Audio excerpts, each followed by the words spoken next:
The man known as the hyena of Malawi has been sentenced to 2 years in prison.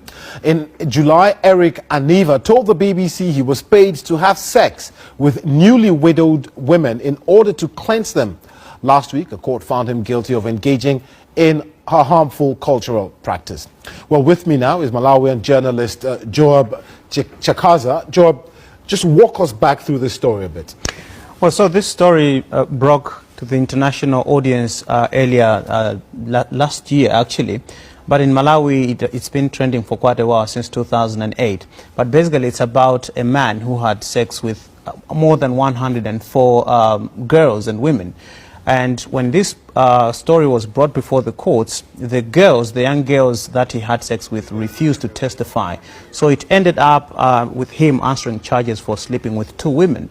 One, he actually managed to have sex with, but the other one, it's just attempting to, but he never actually had sex with her. And we must say that the man actually tested positive for HIV/AIDS as well. The man is positive, yes. He was charged to court under the recommendation of President Peter Mutharika. Yeah. Why did the government get involved? I can only think of 2 reasons. The first one is that obviously it was to send a signal or a message that this is a harmful cultural practice that must be stopped at all costs.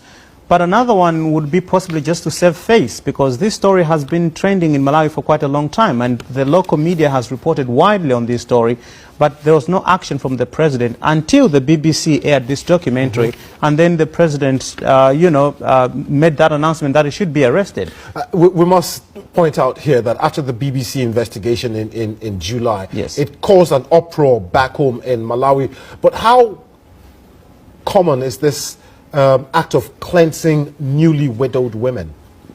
It's quite difficult to tell how common it is, because these practices are done in secrecy. These are cultural practices that are taken, underground. So it used to be quite prevalent a long time ago, but a lot of activities by government and non-governmental organizations raising awareness about the dangers of some of these harmful practices has made a lot of people stop doing them. But then there are some pockets of the communities which continue doing this, and it's difficult to tell how many are doing it. Only cases like these are ones that bring it up and remind people that we shouldn't give up the fight. This is still going on the underground. Joab Chakaza, great to get your insight into this story. Thank you very much for being on Focus on Africa.